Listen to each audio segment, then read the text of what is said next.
Our top story of the day: India has welcomed the US's move to designate the Resistance Front, or TRF, the group behind the Pahalgam terror attack, as a terrorist organization and described the effort as a, I quote, strong affirmation of India-US counter-terrorism operation.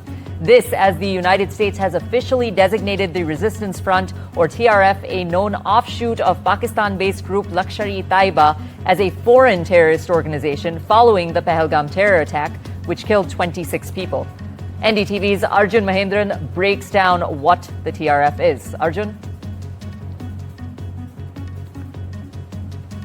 Now, they top the world's terror lists. They also carry millions of dollars of bounties on their head. However, in Pakistan, they're not hiding. In fact, they're speaking up, they're leading, and they're even recruiting and, of course, walking free. We start with Hafiz Saeed right here on your screens, viewer. He's the founder of Lashkar-e-Taiba and the man behind the dastardly 26/11 Mumbai attacks. He's a UN and a US designated terrorist with a 10 million bounty. However, he still delivers public sermons in Lahore. He's guarded and not been arrested.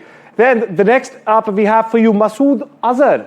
He's the mastermind of the Pulwama and the Pathankot attacks. He was declared a global terrorist by the UN back in 2019.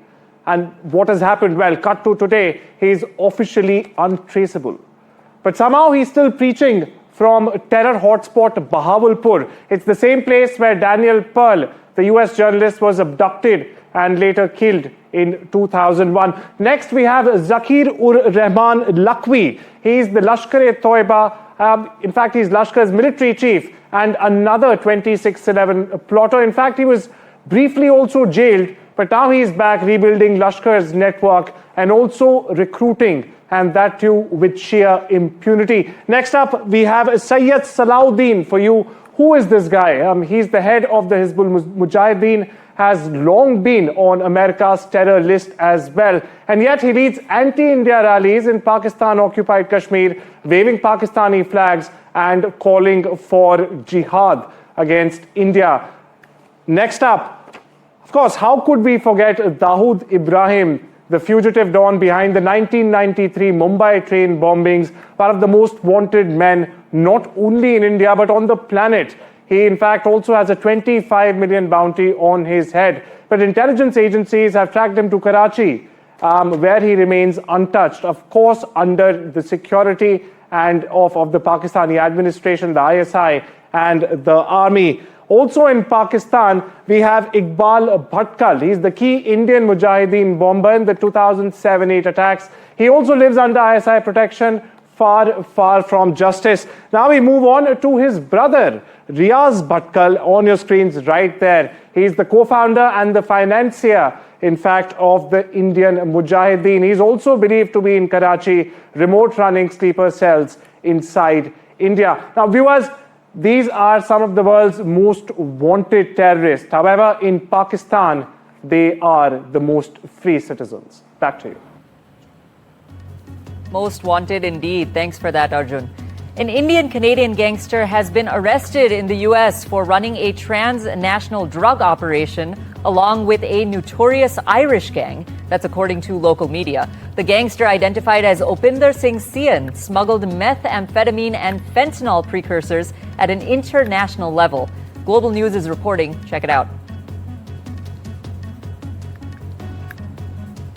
2 international students from India have been sentenced to 3 years in prison and will possibly be deported after they serve the term after they killed an Indigenous man last year in a hit-and-run case in Surrey, Canada. The victim was of Cree heritage and was a 43-year-old father. Maha Siddiqui brings you more. Maha? They were on a student visa since 2022, and this incident took place last year when, as you pointed out, they hit the pedestrian. And more than that, it was a hit-and-run case which has landed them with a 3-year prison term and deportation. This is because, as the court observed, that it would have been an accident. This is what the prosecution said, and a tragic one. But the fact that they tried to flee, the fact that the victim, was dragged for 1.3 kilometers, and one doesn't know whether he died immediately because of the hit or whether it was him being dragged by the car for over a kilometer is what caused the death. And this is what has landed them with this 3-year prison term because of their behavior after they hit the person. The decision that they took at that moment to flee rather than step out, help, and get the victim's support and help at that time has led to the death of the person, an indigenous person from the Cree community identified as GJ on the request of his family. They didn't want his details revealed in the media. And this is what has landed them. That is Gagan Preet Singh and Jagdeep Singh, this 3-year prison term and deportation after that. Both of them are international students, both hail from India. Councils for Save Nimisha organization requested the Supreme Court to permit members of the petitioner org to travel to Yemen to negotiate with victims' family. Now, the family of Talal Abdul Mahdi, this is the deceased Yemeni national, remains firm in their demand for retribution, even as attempts to convince them to pardon Kerala nurse Nimisha Priya are underway. The Yemeni national's brother, Abdel Fattah Mahdi, has opposed to any reconciliation whatsoever or pardon to the Kerala nurse in the case. The Air India crash investigator has called out the international media for, and I quote, selective and unverified reporting on the June 12th Air India crash and said that such actions are irresponsible. This came after the American publication Wall Street Journal claimed that a cockpit recording of dialogue between the two pilots of the Air India flight that crashed last month indicates the captain cut the flow of fuel to the plane's engines.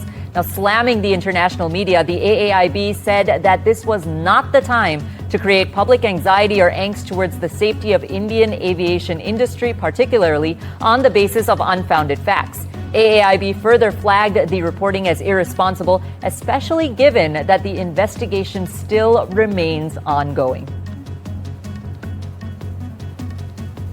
The United States has deported 1,563 Indian nationals from the country since January 20th of this year. That's according to the Ministry of External Affairs, who said that on Thursday, adding that most of the deportees have been sent on commercial flights.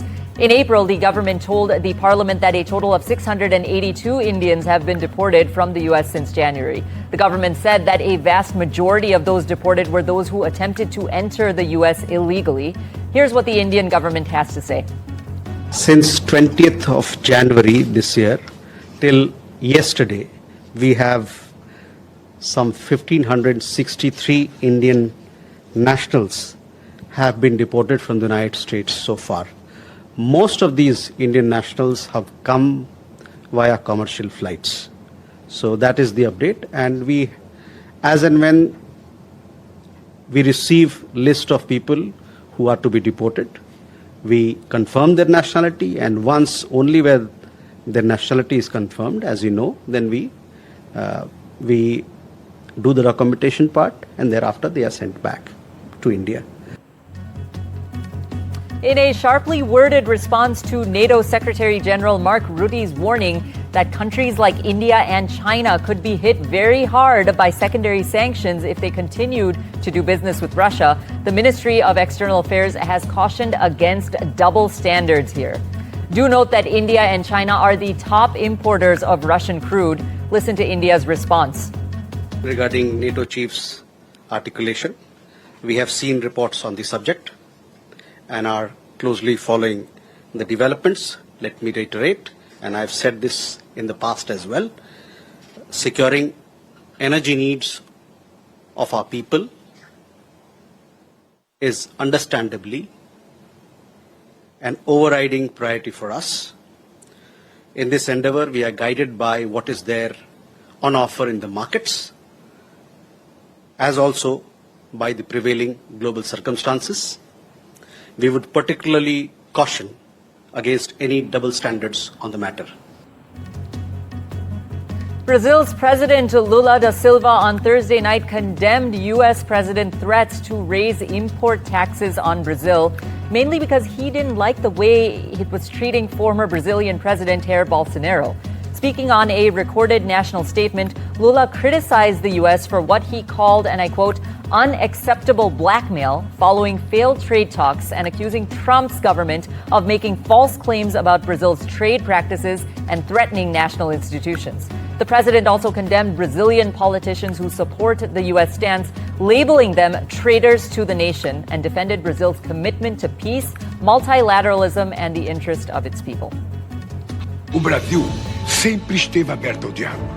Fizemos mais de 10 reuniões com o governo dos Estados Unidos. Encaminhamos em 16 de maio uma proposta de negociação. Esperávamos uma resposta.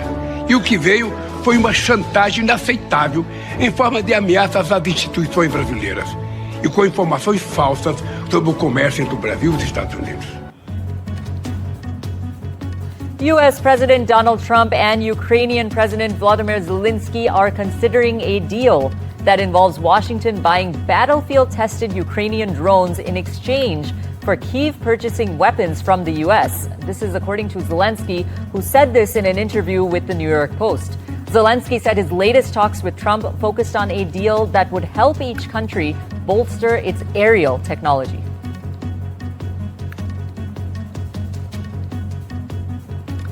Four people have died and more than 1,300 evacuated as torrential rain pounds South Korea, with authorities warning that the unseasonal deluge will continue.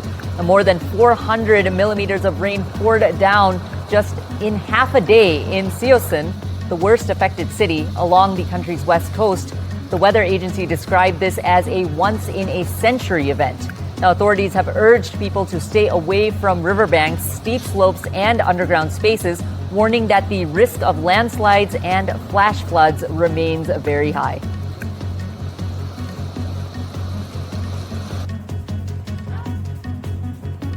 Protests against President Donald Trump's immigration crackdowns and cuts to social safety nets swept across the United States on Thursday, with over 1,600 events planned in public spaces, including courthouses and city streets. The National Day of Action, titled Good Trouble Lives On, was organized to honor the legacy of the late Congressman and civil rights icon John Lewis. Lewis, who died in 2020, was the youngest member of the Big Six civil rights leaders and famously led the 1965 Bloody Sunday March in Alabama. Reflecting on his lifetime of activism, Lewis once urged Americans to get in good trouble, necessary trouble, and redeem the soul of America. The protests, led by a coalition of advocacy groups, including Public Citizen, focused on Trump's controversial policies, especially his expanded deportation tactics and cuts to Medicaid and other aid programs. Protesters called for nonviolent demonstrations and a renewed commitment, according to them, to democratic values. First and foremost, it feels good to be together in community and shout about what's happening and to speak truth to power. We will not be silenced. We have to stand up and speak out about what's happening in this country to our immigrant communities and to the people who were brought here as slaves. Their ancestors were brought here as slaves, who are being mistreated in our prisons that are already existing, let alone the new prisons that are being built, the for-profit prisons. We need to tax the rich. Minutes after announcing that he intends to sue the Wall Street Journal and Rupert Murdoch for reporting that the unreleased Justice Department files on Jeffrey Epstein include a body letter to the late sex offender from Donald Trump, the president said that he has asked the Attorney General Pam Bondi to release a different set of documents from the investigation onto Epstein. Despite the fact that the grand jury testimony is a different set of documents and could include information on Epstein's victims, Trump suggested that doing so would end the controversy over his administration going back on its word to release all of these files. The White House has announced that President Donald Trump has been diagnosed with a chronic but benign vein condition amid ongoing speculations over his bruised hand. The White House said the president sought a medical examination for swollen legs, which came up with the new finding.